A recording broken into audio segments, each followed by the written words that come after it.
So one word that describes your leadership style. Be the change yourself, live the message. And what is the biggest strength as a leader and one weakness you're still working on? Ability to see the needs of other people. That's the biggest strength for a leader. And one weakness on which I am still working. There is very much one. There is very much. I can't handle computers. I have never mastered computers, and so that way I am a very backward person. That's a But you weakness I have, could never conquer. sir, a quote or mantra you live by as a leader. But my mantra is something like combination: moral values plus science plus people. They together make a wonderful combination, a mantra.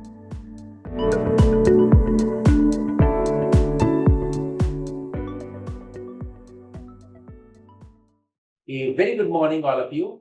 Welcome to Voices of Change, a global leadership series where we bring you insights and experiences from global health leaders who are shaping the future of public health. I am your host, Dr. Professor Sonu Goyal, working at PGI Chandigarh, and today we will be interacting with one of the very renowned leader of public health, Dr. Abhay Bang. So most of you might be knowing about Dr. Abhay Bang. Just to introduce Dr. Abhay Bang, he is a globally respected public health expert, physician, and a social reformer.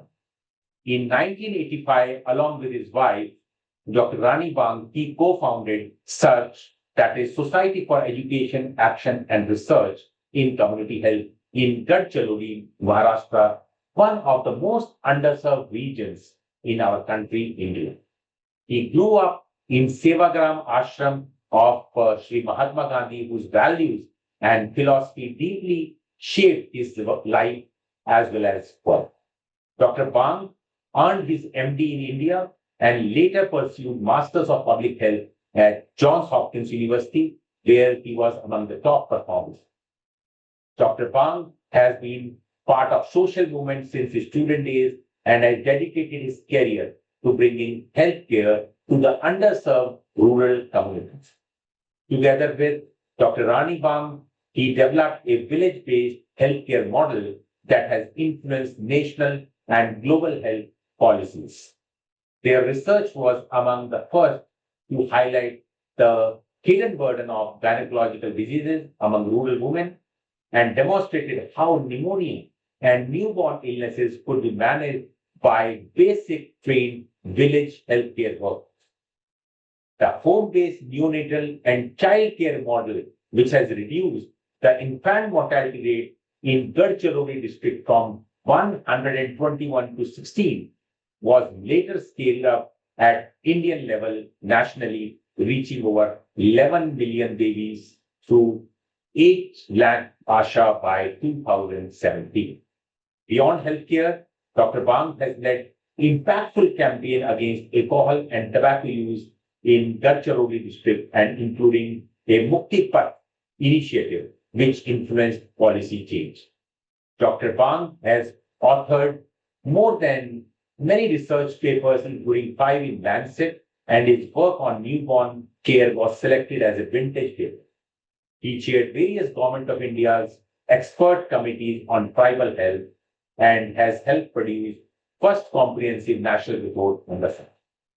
In recognition of his work, Dr. Bang has received several prestigious awards globally as well as nationally, including one of the highest honor by Government of India, that is Padma Shri, and Times Magazine Global Health Hero Award, WHO Public Health Champion Award, and Save the Children Global Award. He's still guiding live for various people at the ground level. So welcome, Dr. Bang, for this Voices of Change, a global leadership series. Thank you, Professor Sonu. I am so delighted to be here and to be able to speak to participants of this program. Great. Thank you very much, sir. And I would like to start with my first question that you have had a huge experience in leadership and you have not only worked at the higher level, but mainly worked at the lower level, at the village level, and you have been able to transform their life, whether it is tobacco, whether it is alcohol, or whether it is maternal and child health. So, what are the key qualities that you define as a successful leader, and how have these qualities shaped your leadership journey over time? Well, I have not looked myself as a leader, nor did I design myself as a leader. If at all I have become a leader, it so happened. So now, when you ask me these questions, I'm going to have a benefit of hindsight. And I'm trying to reflect here to answer your question based on whatever I see as my life experience. Now, for a good leader, and not necessarily this applies to me, but I think a good leader has to have certain qualities as you are asking me. First, I would say he ought to have a vision which is forward looking, which looks at the future and what is needed, what is coming. So, forward looking vision, that is very important to be able to communicate it effectively to various stakeholders and also to your own team so that your team also shares the same vision. So, ability to communicate your dream, your vision with others, to be able to think about strategies which will be effective. And this needs, to some extent, creativity. To have courage to follow a path which probably may not have been taken by others, which might be different than the popular, and it requires some courage to follow the uncharted paths. The famous saying by Robert Frost, poet, two roads diverged in the forest, and I took the one less traveled by. And that made the all difference. So that's a very characteristic of a leader, that he is willing to take a path which may not be popular, which may not be fashionable today, and which requires some courage to take that path. I must also add two qualities. One is the leader has to have a very good professional competence in whatever field he wants to pursue. You cannot be poor in your own field, poor in the sense of knowledge and skills. So you have to have very high level of professional competence, whether it is Mark Zuckerberg or Bill Gates or anywhere. All the current leaders, if you look at them, they were creative, they were outstanding at the young age itself, and they had the courage to take a different path. But I'll finally add one more characteristic. A leader has to have certain values and principles. Leadership in ultimate sense is always moral. It is not about position, it's not about power, it is not about money that you have or you bring in. It is ultimately, do you embody certain moral values and principles that you believe in, that you talk about? So, leader must live the values. Now, you have also asked me that what are the examples of these qualities in my life. It will be very immodest for me to really talk about it, but since you have asked, the listeners will excuse me because it might appear that I am doing self boasting. When we came to Gadchiroli, people often say that was a major landmark decision in our life, and it was. We had a vision, and that vision, I have coined a word to describe. That vision was about how to provide health care to the rural and tribal people of India. So it was a large vision, but there was a definite direction to it. That direction I would express in terms of Arogya Swaraj. It was not merely providing health care, but it was to provide health care which would empower the people, which will reduce diseases, and which will transfer the science, power of healthcare to the ultimate beneficiary, that is the people. So we had a vision which was little different than the prevailing medical hospital based vision. Fortunately for us, Brani and I both had high level of professional competence. We had completed our MDs. Both of us were top notchers in the university. We had good fortune to get international fellowship, to had education at the Johns Hopkins. I must here mention here, since PGI is hosting this program, that I twice stood first in All India competition for MD entrance at the PGI. Wow. This is just to mention that a leader does need some higher level of professional competence. You can't be poor there and still it will be very unusual to develop professional leadership. Uh, my education, apart from what I mentioned, there is a hidden part of my education which is usually not apparent. But if you ask me, the real Abhay Bang was shaped there. That was during my childhood. The whole Gandhian atmosphere around me and the Nai Talim education system. I studied till ninth standard in the school started by Mahatma Gandhi himself, adjacent to Bapu Kuti in Sevagram Ashram. So that was a great value education. And that education system allowed me to think creatively and courageously. So that kind of education is important. I mentioned about courage. Well, often we have made foolish appearing decisions, which in the hindsight it looks, yes, it was pretty courageous. For example, to move from clinical medicine or gynecology, in which we were top notchers, but having realized the limitations of clinical approach, to keep that approach aside and to move to the public health, community health approach. Just to give an instance, when we wanted to go and study public health at the Johns Hopkins University, we didn't have money. We were to get fellowship money in the US. I didn't have money to make travel arrangements. So I sold Rani's two-wheeler scooter. Finally, because still money was not enough, I sold my Littmann stethoscope. No, it allowed me to raise money to travel to the US, but symbolically it also represented moving away from clinical approach to the public health. It was a risky decision. It might have failed, could have failed, but you have to take such decisions. Or I mentioned about having stood first in competition in PGI for MD admission. I was selected for MD residency, and then I increasingly realized that PGI MD in medicine will prepare me for the US, not for India. And my dream was to go back to the villages of India and improve healthcare there.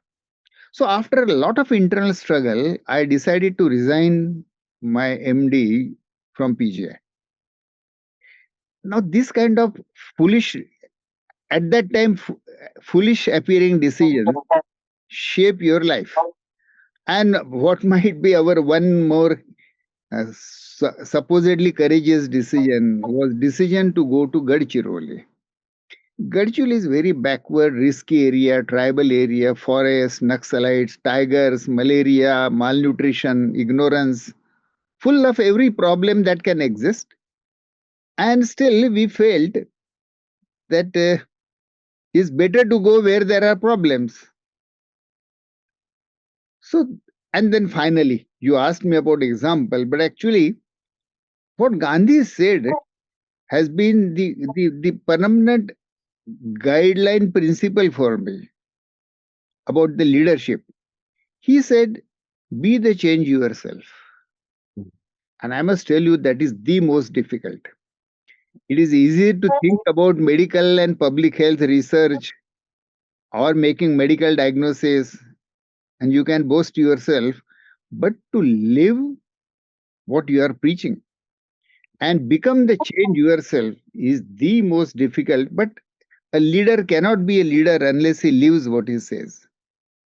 I think this is a long answer to your short question. No, no, wonderful, sir. I think that summarizes about your journey of last 4 decades or so. And I can imagine, I think people in our earlier part of the series have talked about communication, have talked about creativity, but we have talked about competence, but many people have not talked about courage, which is really very, very important for being a part of the leader. Many people are not willing to take the risk of fearing for the fact that where I will be if the things are not successful. But you are right that the blend of three C's, that is communication or creativity, the competence and the courage.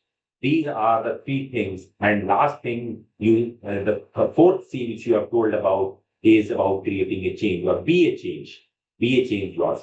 And I think these summarizes all those leadership skills. And we chose a battleground of Gadchiroli, which is one of the so-called backward district in terms of indicator, and we plunge into it. And then we can see that the health indicators have improved, and we could not only bring the change in Gadchiroli, but the entire country by being, I think, the first one who have started the home-based newborn and child care model, which is being now replicated in our country as IMNCI, Integrated Management of Newborn and Child Care. So very well said, sir. So I will just continue my discussion further because you might have, when you have moved to Gadchiroli, this is one of the area where I think not only we faces health challenges, but other challenges as well. So what are the biggest challenges you faced as a leader and how you navigated with that situation and what was the learning? Though there have been several big challenges, but let me take only one example because Yes, in that one example, maybe that will exemplify same thing happens in other challenges also. right, right. After coming to Gadchiroli, we opened a small hospital inside the forest, surrounded by tribal villages. We thought we have reached where we are required. And one day in a rainy season, in the evening, two tribal women knocked on our door and they rushed inside my house. And there was a very tiny, shriveled neonate. And before I could examine and treat that baby, the baby died in my house. Yeah, That was very shocking because yes, patients die in hospital, but when a baby dies in your house yeah. without giving any opportunity to treat, so when I got little angry also with the mother and grandmothers as to why didn't you come earlier? So they told the whole story. I'll not repeat the whole story, but they came from a village which was just 4 kilometers away. Husband was alcoholic. This woman didn't know what care to take during pregnancy. So no ANC. She cut down her diet. When the baby was born, baby was not breastfed. Baby developed, apparently it looks that baby developed pneumonia. So they took to a mantrik, further delay. And when baby really became serious when they were coming, the bridge had collapsed and the river didn't allow them to cross. So there were 18 causes for this one child death. It was one of the most depressing moment of my life. Having come back from the US, come back in this forest, settle yourself in the forest with the hope now we'll be able to save children, able to save tribal people. But this baby couldn't even cross that 4 kilometer distance. And those 18 causes were unsurmountable, like poverty, alcoholism, ignorance, etc., etc., traditions. And then suddenly, idea came to my mind that these 18 causes are 18 opportunities to save this child. Mm. Each, Right. each cause offers me one way, one strategy to save this child. I may not be able to implement several strategies, like I can't reduce poverty or I can't build bridges, but probably I can provide care where it is needed, and that place is home.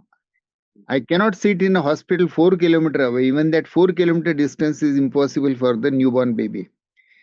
And so we first thought as to why children are dying, we must investigate. When we first investigated in 100 villages, we estimated that the IMR was 121 and pneumonia was number one cause of death. So we launched our first field trial of training community health worker to diagnose pneumonia based on respiratory rate and treat with oral cotramaxol. Now something unexpected happened. As per usual medical guideline, we had excluded babies less than 2 months from this trial, neonate and the second month. In the third or fourth month of the trial, when it was raining very heavily, a community health worker from village Vasa, the worker's name was Maruti Ingre, he desperately called me on phone that, sir, there is a baby in our village which is 1 month old. Baby seems to have all these symptoms and signs of pneumonia, respiratory rate, etc. But you have given us guideline not to treat with antibiotic. Now there are floods going on, so I can't bring baby to hospital. Even telephone lines may not work. They may get disrupted any moment. Tell me, should I give antibiotic or not? Now imagine the global guidelines suggested that cotrimoxazole was the antibiotic we were using, should not be given to neonates. Our trial had excluded neonates, and if I don't give antibiotic to this baby, it would certainly die. And if I give, I risk my reputation. And I had hardly 10 seconds to think and make decision. And I decided that let's see what happens. But this baby needs to be saved. That is my first moral, ethical responsibility. So I asked Maruti Ingle to give cotrimoxazole to that baby. He sat there for next 48 hours, constantly monitoring baby and 12 hourly giving antibiotic. And fortunately, baby survived. Now that gave me idea that even neonates can be treated with cotrimoxazole. So I looked at the global guideline and the entire history of why cotrimoxazole should not be given to neonates. There was not a single study which had showed that it is toxic to neonates. Just to be on safer side, neonates were excluded. So we decided that yes, cotrimoxazole can be used in neonates. And then next, home-based newborn care was designed. And their neonatal care really reached at the home through trained neonatal care worker. That home-based newborn care model was enormously successful. We were really putting science of neonatology upside down. WHO UNICEF guidelines said that neonates, if it is sick, it's very serious, sent to hospital. But the nearest hospital was 200 kilometers away. How can I send neonates to 200 kilometer away hospital? So we took the risk of providing neonatal care at home, even to preterm babies, low birth weight babies, babies with neonatal sepsis, but with very clear-cut clinical criteria, very good quality care provided at home, and the neonatal mortality reduced by 70% as compared to the control area. And this pneumonia and home-based newborn care together reduce IMR from 121 to the level of 30. Now it has come down to as low as 16. Now, these were difficult decisions. But then, because they were conducted with science as a controlled field trials, the evidence was very powerful. And as you earlier mentioned, Government of India incorporated this in the national program. The 11th, 10th and 11th 5-year program included home-based newborn care Gadchiroli model, not IMNCI, but home-based newborn care Gadchiroli model. Right. And the ASHA program was partly inspired by this. And we were asked to train 8 lakh and now actually 1 million ASHAs all over the country. And developed a training system through which we trained 1 million ASHAs. And last year, the latest figure is that 15 million rural neonates in India received home-based newborn care. And currently, 80 countries are using some principles and methods of home-based newborn care and pneumonia management in their own countries. So this I took as only one example. Usually challenges come before you as difficulties, obstacles. You can shy away from them, but you can also face them, take risk, show some creativity and courage. And if you really do it with very good quality processes and scientific methods, sometimes, not always, but sometimes You come up with solutions which were earlier not known. But what is required is face the challenge, go where the problems are. Newton went out and sat under that apple tree and he saw that one apple falling and principle of gravity was discovered. Actually, if we go to the villages, hundreds of such apples are falling every day. What is needed is some Newton to go and observe it and think about those challenges. So if we face the challenges rather than running away from them, yes, sometimes we can come up with creative solutions. Yeah, I think wonderful. I think this is the fifth C which I can see here, how to navigate the challenges. There are two ways of doing it, what we have told sir. One is think them as an obstacle or face them upfront and think as an opportunity or having a solution.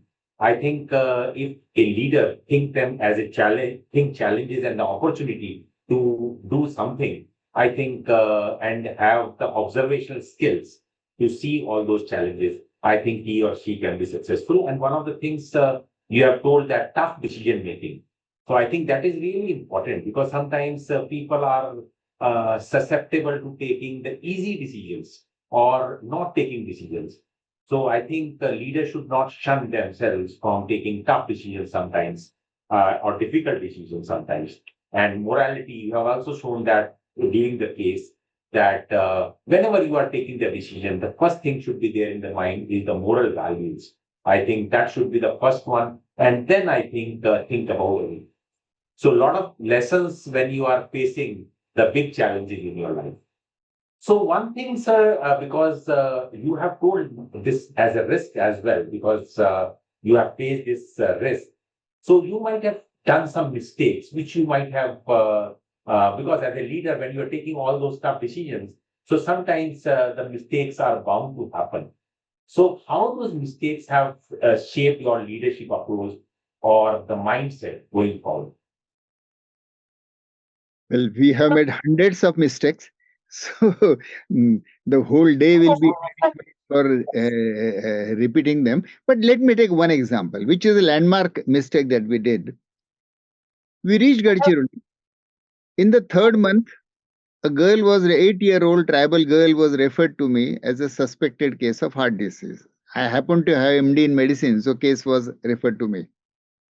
And I suspect that probably she didn't have heart disease, but she probably had sickle cell disease. Till then, no case of sickle had ever been reported from the district. And when we established the test, she turned out to be sickle homozygous. Now imagine a 35-year young doctor having recently come back from the US. So you are bubbling with publication, research. I have found the first case. So we conducted a sample survey in the district to measure the prevalence of sickle.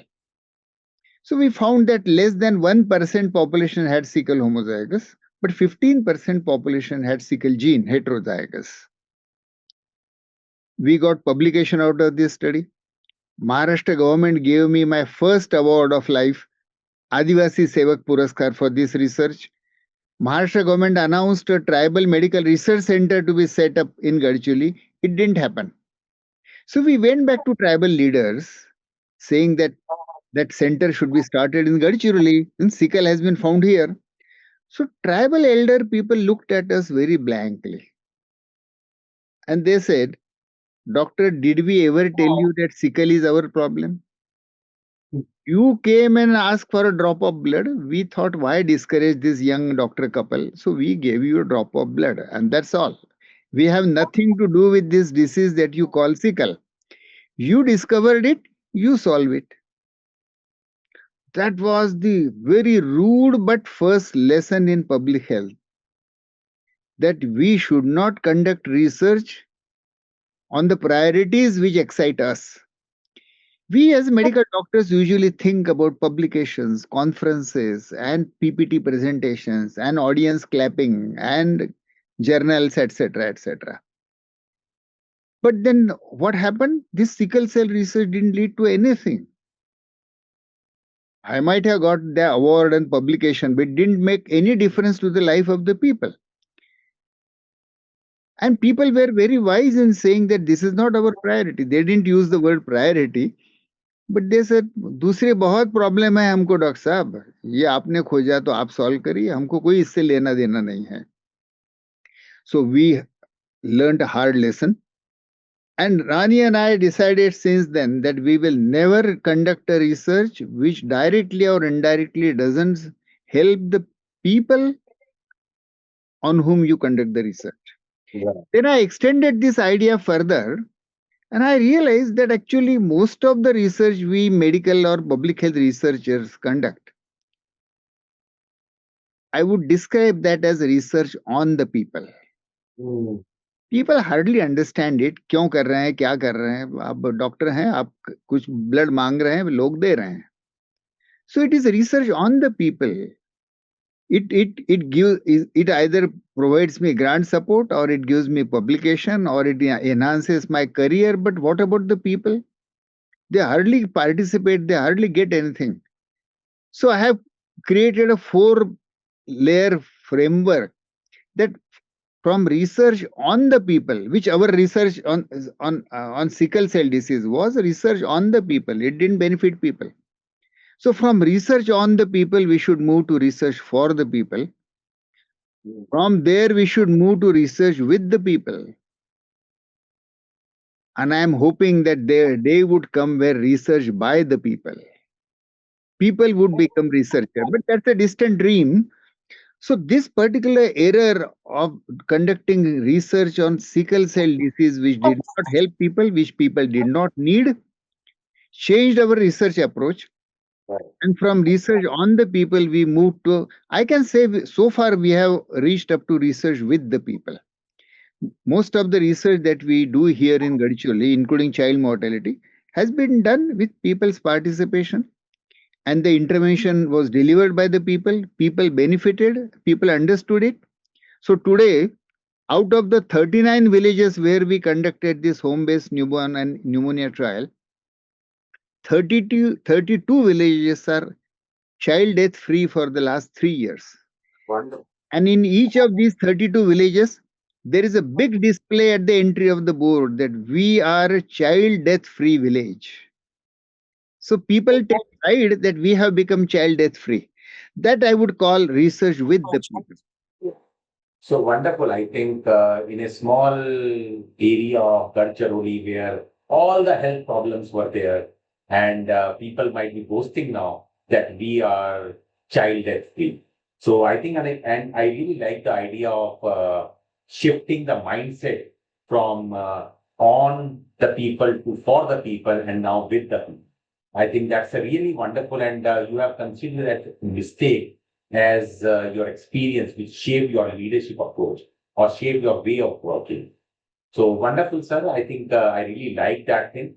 So, sir, one of the things which I really wanted to know is like you are working in the village right from the start, like right from your education in Johns Hopkins and higher education, you have shifted yourself in village. And many of the youngsters today do not want to come to village for working.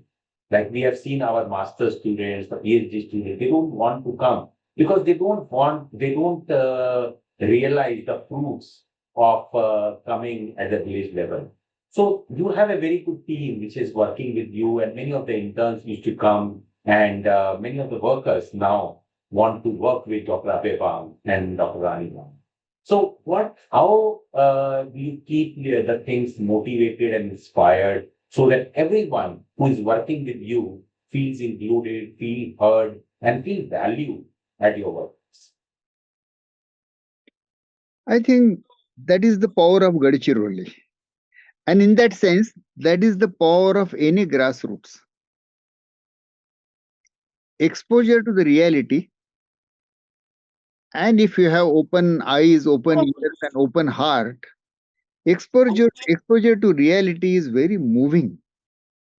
It opens up your eyes, and if you respond creatively, you find a purpose. It is the purpose which motivates our teams. It is a purpose which probably initially we defined as Arogya Swarajya and healthcare to all. But then those who come to Gadchiroli work with us as our colleagues, our team members, everybody experiences it directly because they can see tribal villages, they can see rural areas, child mortality, anemic women, malnourished children, malaria, and all these problems really provide them purpose to strive. That purpose is the greatest motivation. Usually, unfortunately, in bigger institutions, there are no problems to be solved. There are only facilities and facilities, and you have no purpose. Individuals have not much very clear cut purpose. There might be a project grant, there might be some project work, but that's not enough purpose to life. Any sensible human being needs a purpose to life. So that I think is the greatest motivation and gratification that our team members feel. Second gratification or motivation is people. If you are able to relate with people, that gives you energy. In hospitals, most of us are sitting in that white coat with stethoscope around and in that consultation room. We relate with patients as one by one. We don't have time really to relate as human beings with the patient.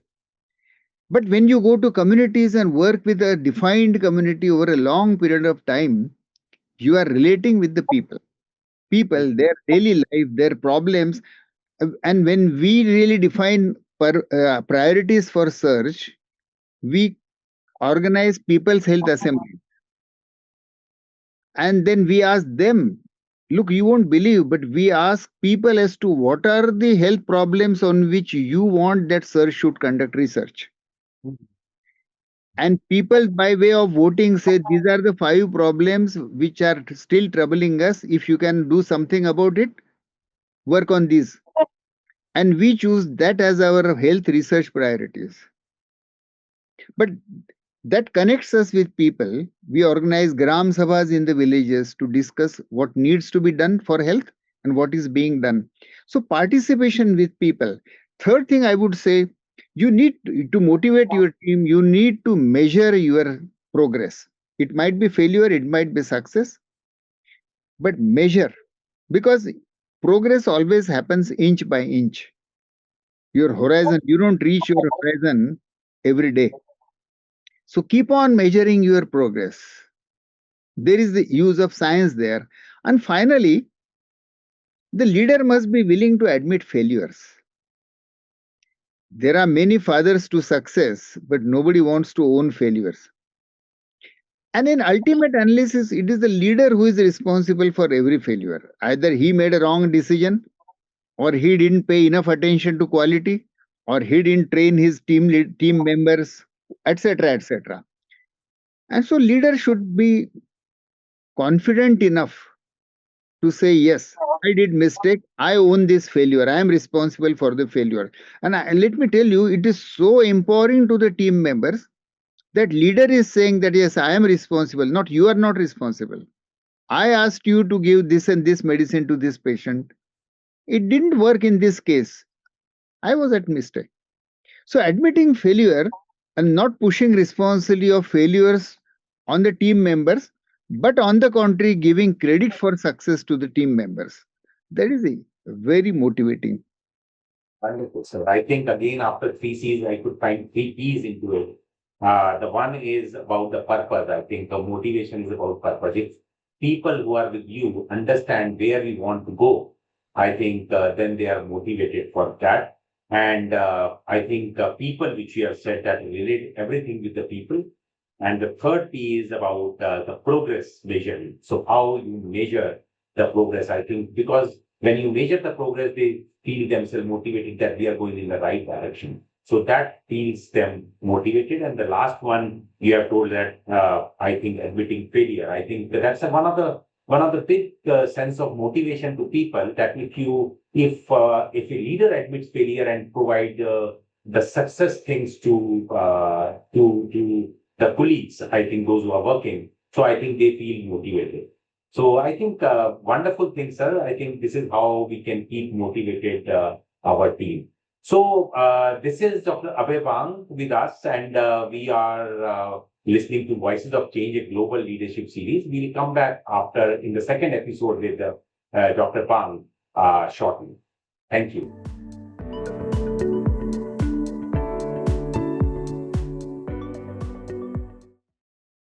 So welcome back to Voices of Change, a global leadership series. So we are listening to Dr. Abhay Bang, and we have listened how a leader should be creative, should be competent, and should be having the courage to make the decisions, even for the tough decisions, and should be a leader, should be a change model for his team. So, sir, now, because you have been there for so long in Gadchiroli, and initially when you might have gone to Gadchiroli, you might be faced with conflict and some tough decisions. I know that you have already gave example of making tough decisions.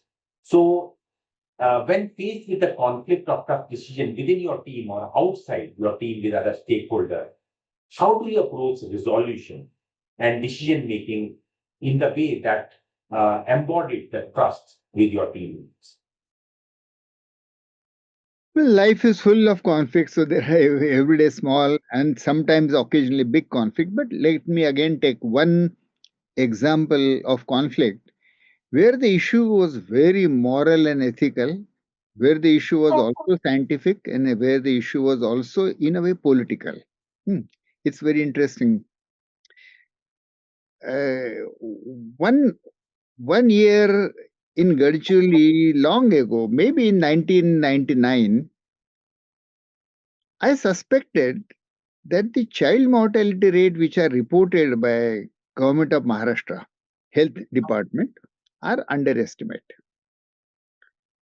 And so we did a statewide study, community-based study in 231 selected villages from different parts of the state and 6 urban slums. For 2 years, we measured every birth, every child death, and did panchanama of every child death to have evidence that death did occur.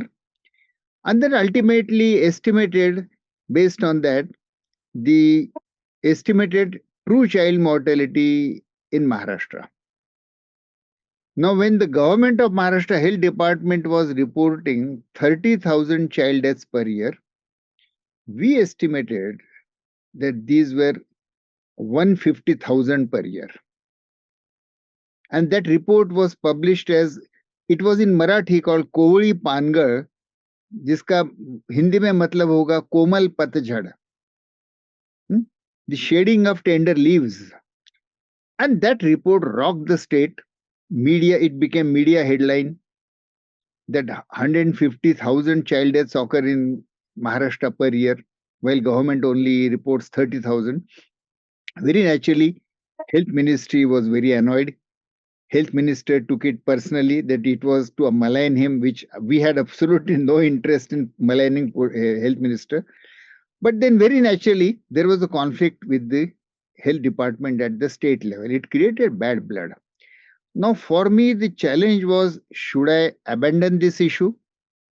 But then every year, if 150,000 children were dying in Maharashtra, unless you measure it correctly and point it out to the government of Maharashtra with evidence, no corrective measures will be taken. The problem of child mortality in Maharashtra was solved by not measuring it.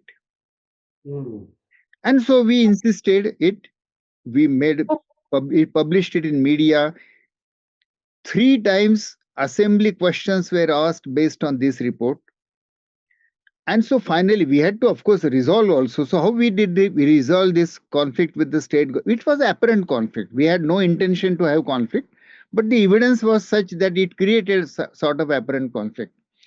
So we created more and more public pressure through media, through PILs in High Court, and through working with the Chief Minister and also with the Government of India. So Government of India also published this report, Hidden Child Mortality in Maharashtra. So with all this backing, Chief Minister announced that we accept this report and our system is not measuring child death correctly and we will improve it. And finally, the child death measurement system in Maharashtra did improve. And we not only stopped at only criticizing that the deaths are being missed, but we offered a solution in the form of community health worker, home based newborn care, pneumonia management. And finally, I must say, because of this combined strategy, first raising the issue with evidence, with lobbying, advocacy, public pressure, and finally offering the alternative corrective solution.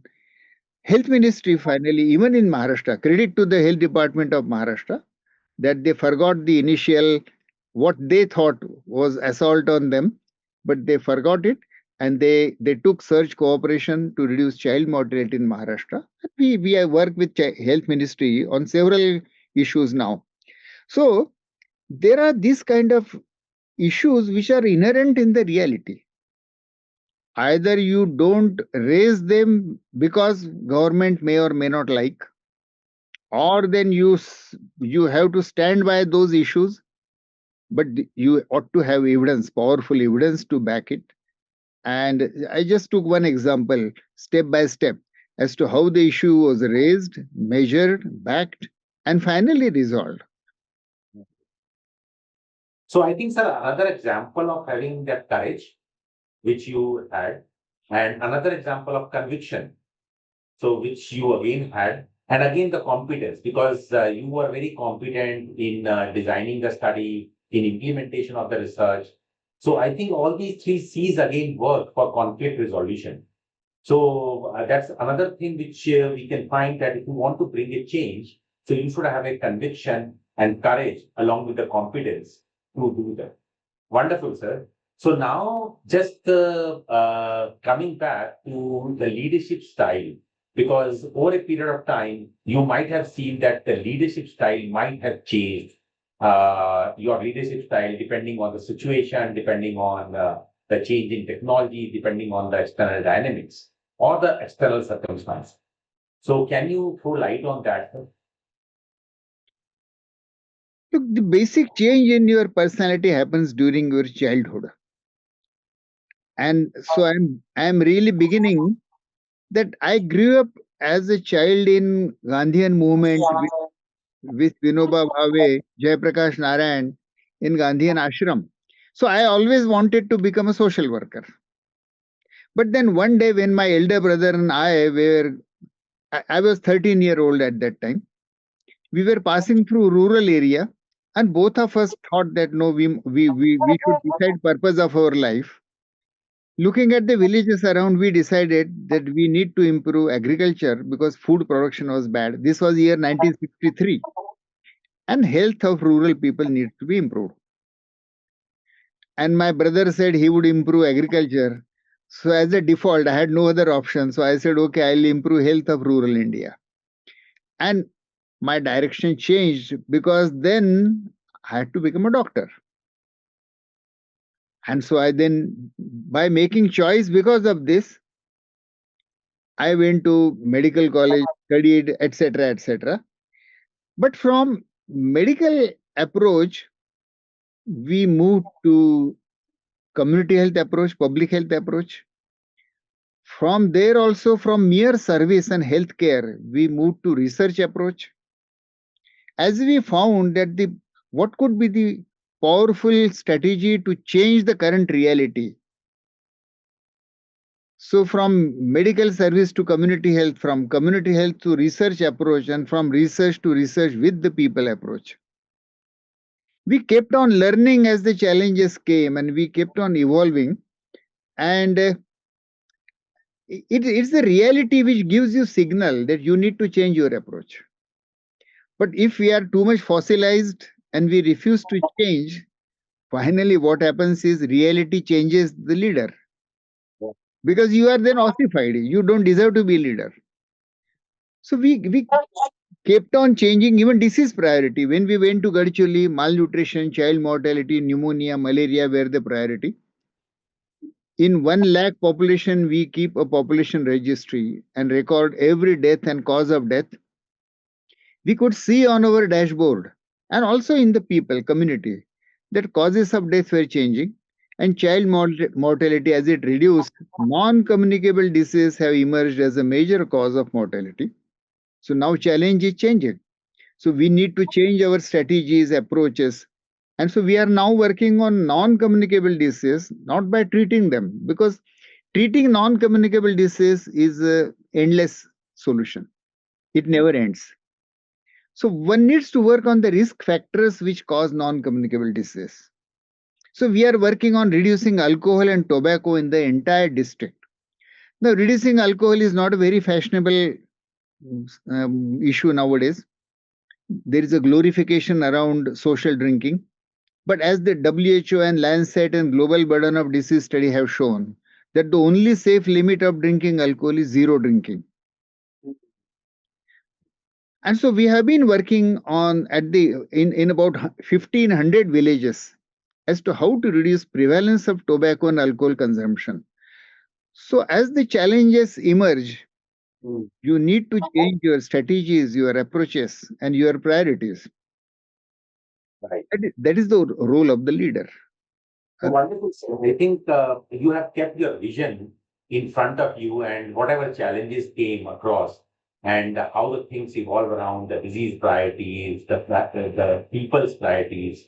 So I think the leader need to evolve and adapt himself or herself so as to face the situation and so as to realize the vision which that leader has. So wonderful, sir. I know that, sir, Mahatma Gandhiji was your role model in your life. But again, I just want to ask you that what are the most influential role models in your life and how they changed your values and leadership skills? Yes, you very rightly said. Unquestionably, if one leader or one icon for me, it is Mahatma Gandhi. He is the father of the nation, but for me, emotionally, morally, he is also my grandfather. And so I derive inspiration, I derive value or moral guidance from Mahatma Gandhi. Look, he apart from several things for which he is known, non-violence, freedom struggle, etc. But now we don't have freedom struggle of that sort. But for me, one most important lesson from him that I derive, that I learn. Look, I am an ordinary man. I am not Mahatma. So I can look at him as a lofty figure and say, no, I can't do anything. But if you look at his whole life story, he was a very ordinary man, a timid student. Right. When he went to he couldn't he couldn't run his barristery legal Right. practice in India, so he went to South Africa. Nelson Mandela, when in 1994 he unveiled a statue of Mahatma Gandhi in that town called Pietermaritzburg, where Gandhi was thrown out of the railway coach.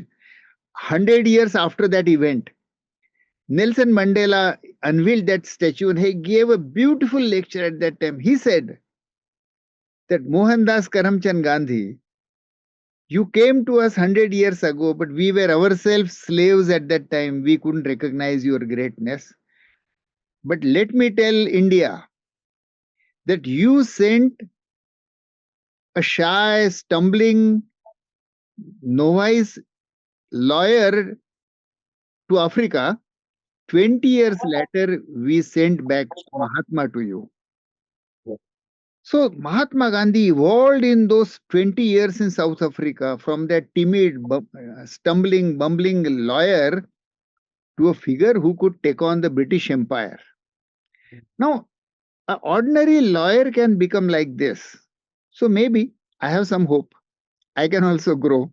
So that is, I think, that he gives us biggest hope that you can also go. You can go through, if you are willing to go through a process of self transformation, you can become, you may not become Mahatma, but you can become a tiny, better human being at your small level. He's also his second statement, which is very, it may appear very audacious, but he once said, when somebody asked him message, he said, my life is my message. Now, this appears a very audacious statement, almost very egoist statement. But it's a truth. Because if we know Mahatma Gandhi, he himself has said that why do people consider him Mahatma? because he tries to live what he says. So his life was his message. So I learned from him some of those things. That's why for me he is role model. But then I also learned from him something which is very personal. I grew up in ashram of Mahatma Gandhi, which is called Seva Gram, a village for service of the people. That's how Gandhiji started there, village service. But I learned very quickly that mere seva service is not enough. That can make people dependent on you. So from service, we moved to empowering people and also to research. And that's what we call Arogya Swaraj. But this is inherent in Gandhi. So from Gandhi, I learned service, I learned science. We don't know really how scientific Gandhi was, but I'll not get into that right now. And I also learned Satyagraha from him. So Seva, science, and Satyagraha, three things, they keep on inspiring me. I keep on learning from Mahatma Gandhi. And that's why I have once given a lecture which I titled, it was an autobiographical lecture, but titled as From Sevagram to Shodhagram. Shodhagram is our headquarter campus. We have named it Shodhagram. So our journey has been taking inspiration from Mahatma Gandhi, from Sevagram to a research village, Shodhagram. Wonderful, sir. Again, I think three S's come like from service to people. I think a leader should always think on how I can serve people through my thing. And maybe I think the science, there should be science involved into it. And Satyagraha. I think these three S makes a good leader. And again, for the listeners, just want to emphasize on the Gandhi's philosophy that even a modest person, even an ordinary person can become a leader, right? So you can inculcate the quality. It's not always that the leaders are born. It is basically how you evolve yourself, how you adapt yourself based upon the situations. I think you can develop yourself as a leader. So wonderful, sir. So now, because now in today's world, there are different type of challenges, there are different type of things which a leader faces every day. So, from your perspective, what are the biggest challenges leaders face in today's, and what advices you would like to give if some person, a newly joined resident or a new doctor or a new person joins and begins his leadership journey? Look, there are some external challenges and some internal challenges. And external challenges, as all of us can see, is the extreme individualism and selfishness which has steeped in our life, in our mindset, in our culture. Globally, individualism, selfishness, competition, these have become current societal values, but they lead to something which is very, very fragmented life, deeper conflict, inner conflict. Greed has become good. So the moral values have gone down, and personal, individual growth and selfishness has been glorified. So that's, I think, is the a big challenge. Extreme hedonism, pleasure seeking. Now, starting from mobile phone in the morning to TV to our foods, our lifestyle, the vehicles that we use, air conditioned offices that we use everywhere globally. Everybody wants only physical pleasure, but ultimately that leads to climate crisis. So we are putting the existence of the whole planet at the risk through our hedonism, extreme hedonism. And then finally, rapidly changing technology, which is a boon in one way, from internet to artificial intelligence, but it can become threat also. Now, with the arrival of the artificial intelligence, several things would happen, but several jobs will be undone also. How will human beings face this artificial intelligence, which might become a competitive or parallel other human beings? We don't know. So we don't know how human beings will be able to face. So these are the three challenges I mentioned. These are global challenges, external challenges. There are internal challenges. Most of the people do not have a purposeful life. If you are poor, you are spent in earning your livelihood for bare survival. So you can't really experience higher level of purpose. But if you are a professional successful, you are so busy in your individual success and earning and wealth making that you lose the purpose.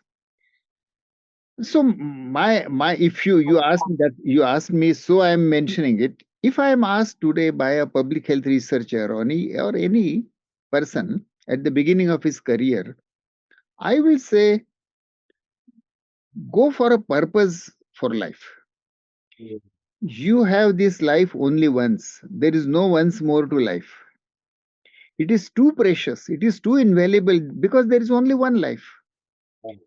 Don't sell it for the sake of money. Money is abundant, trillions of dollars. Your life is only single. It is a stupid bargain to exchange your life in exchange of money. It's a stupid bargain. But most often, most people do it. So I'll say no. You need money. Money is necessary for living, but it's a necessity. But it should not become your master. Money is a good footwear. It protects, Yeah. but it should not become your master. You don't put footwear on your head. So don't sell your life for the sake of money. Find out a higher purpose for your own life. And then where do you find that purpose? Not sitting in front of TV or computer screen or internet screen. It's a virtual life. It's not real life. Go where the problems are and not where facilities are. The places with facilities don't need you. There you become a problem. What to do with you? Better go where problems are waiting for you and you will find the purpose of life. There is a very famous Chinese poetry as a part of Tao Te Ching. Hmm. The ancient Chinese rishi Lao Tse says, and it would apply to all of us as if it's a leadership lesson. He says, go to the people, live amongst them, listen to them, learn from them, Mm. begin with whatever they have, and build upon what they know. And when the task is done, people say, we have done. That's what defines the leader. Wonderful. So wonderful. I think you have summarized the entire leadership. That is, we need to have purpose. And this is what I think you have rightly said that we face this dilemma that the young people today doesn't have the bigger purpose in their life. And I think that morality and the values seems to be missing if they are just running after a smaller purpose like money and some pleasures. And if they have a bigger purpose, then I think they will not be moving towards that pleasure seeking and they will work for more moral and more values. So wonderful, sir. So now I will just move to some rapid fire questions, one word or one line questions from you, sir. Although we have listened in a very good gambit of what leadership is, but just want to hear something more in one line and one word. So one word that describes your leadership style. Be the change yourself, live the message. Wonderful, sir. And the leader you admire the most, I heard, I think, Mahatma Yes, Gandhi. yes. Mahatma Gandhi. Wonderful, sir. And what is the biggest strength as a leader and one weakness you're still working on? Ability to see the needs of other people. That's the biggest strength for a leader. And to respond to creative solution. And one weakness on which I'm still working. I know that it's very difficult to find No, right now, but no, if you, there is very much one. There is very much. I can't handle computers. I have never mastered computers, and so that way I am a very backward person. That's a but you weakness I could never conquer. I know, but you are doing a lot of things without it. I don't think you need that at this stage. I fortunately have colleagues who are masters in computer, but then I myself I find that I am illiterate in computers. Right. Sir, a book that changed the way you lead. Any one book. One is really the book of life. Right. Life has been a book for me, and I have been continuously learning from it. But if you ask a book, it's unquestionably it is Mahatma Gandhi's My Experiments with Truth, his autobiography. One. I read it every few years, and I find newer and newer lessons every time because maybe I have grown a little bit. Right. Great. And the biggest leadership myth, in your opinion? Biggest leadership myth is that money is the most important thing. When people sometimes ask me about how did we lead in Gadchiroli, the invariable question, आपको funds कहाँ से मिले? Where did you get money from? Where did you get grants from? It's a myth of money. Money is very useful servant, as I said, but it's not a useful master. It's a bad master. So money is necessary, but it's not the most important thing. Most important thing is purpose. Right. Right. And what motivates you to continue the leader role in the tough days? Well, tough situations really test you. And I'm not a superhuman being, so I do go through ups and downs. But then it is faith in your values and your dream which sustains you in such difficult situation. That you have to have faith that ultimately truth will prevail. That Right. ultimately humanism will triumph on this earth which is struggling with wars and hatreds and competition. So the ultimate belief in humanity and human beings that sustains me. And the big purpose of your life to serve the humanity, to serve the people who are there looking at you, I think that's the greatest motivation I can see, the intrinsic motivation which you. A mantra you live by as a leader. What do you like among all the lessons or a mantra or a quote you live by as a leader? Well, I would say there is no duality in the reality. Okay, you are asking me about a mantra. I would, if I'm allowed to give little time to frame my mantra, but my mantra is something like combination moral values plus science plus people. They together make a wonderful combination, a mantra. Excellent. Excellent, sir. And a work-life balance, sir. How do you balance the life with your work?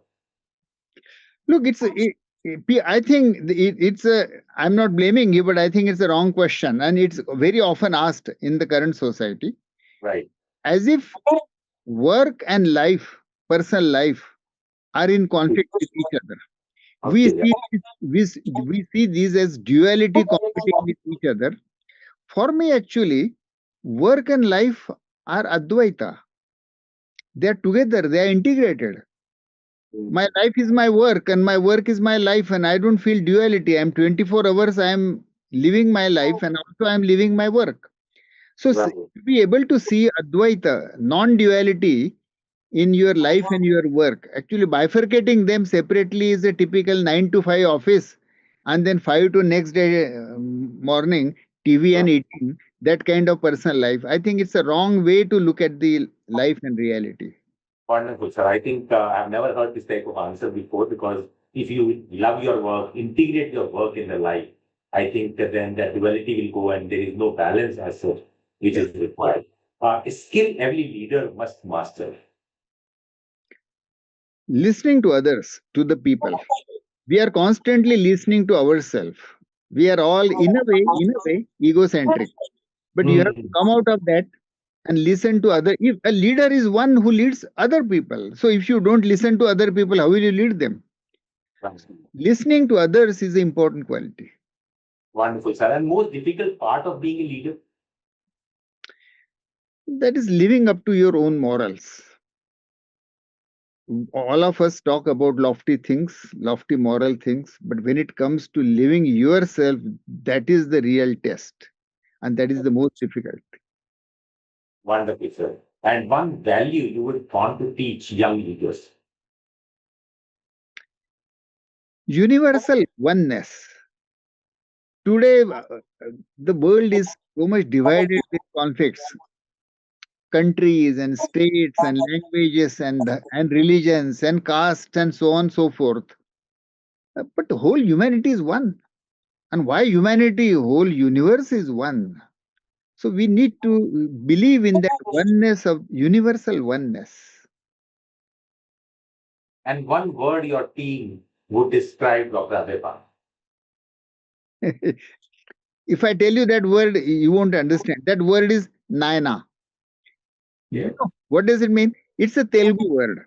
Mhm. My wife is Telugu, Rani is Telugu, but I don't know Telugu. Okay.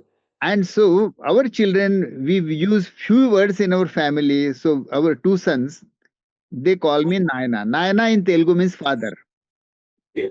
Now, because our children call me Naina, gradually, as I become more and more old and Rani becomes old, they call us Naina and Amma.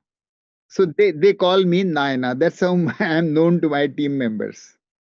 So it is father figure basically. You are father figure for them, your team member. Just And people, just by yeah, the virtue of age. it might be, I feel that it might not be only virtue of age, but it is how you deal with them as their sons.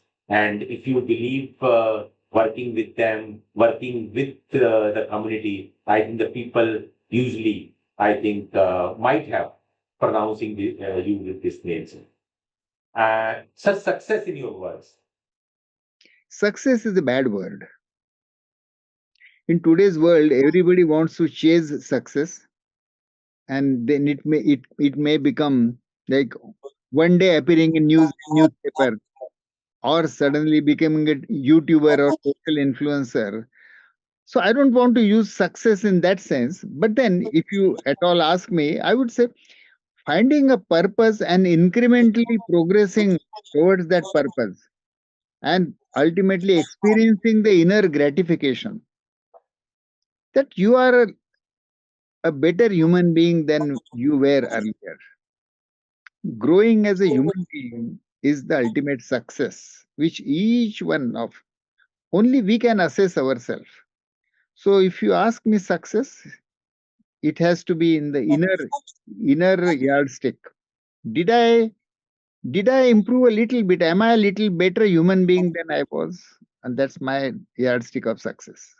Wonderful, sir. I think that's a really great thing that just keep on thinking about yourself, whether you are grown yourself as a leader, whether you are giving back to the society. I think this is how you define the success is.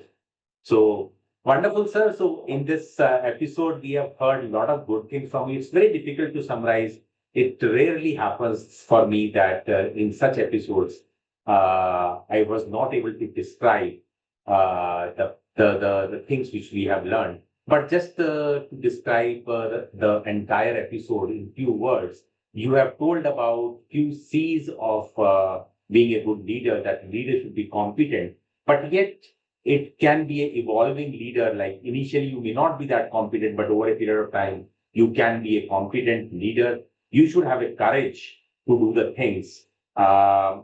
You should have a sense of creativity and observational skills around yourself. You should be a change agent, and you should navigate the challenges in such a way so that it doesn't look like an obstacle, but thinking about that as an opportunity or solutions for doing the things. You should always select. You should always select yourself in the battleground where the problems are, not where the solutions are, or not where the facilities are. So you should be able to take the risk of being a leader. And even if you have to make difficult decisions, you should be able to make those difficult decisions in your life. Only then you'll be able to be successful. And then you should be modest. You should be humble as a leader, which we see in yourself while interacting with you. And overall, you should have a purpose in your life. You should have a broader purpose, not a purpose which will give you money, but a broader purpose, as you rightly said, that there is only one life. And if you don't have a purpose in your life, then your life is not meaningful. And you should always relate yourself with the people. So always relate your thoughts, your vision, your thinking with the people. And again, you should have a inner yardstick. of how you have evolved over a period of time, not just external yardstick of being a successful person. So I think, sir, there are lots and lots of things which we discussed in these two episodes with you. And I really cherish talking to you in these episodes of our podcast series, Voices of Change in Global Leadership Series. So thank you for being part of this series, sir, and looking forward to hearing from you soon. Thank you. Thank you very much. Thank you Thank for you.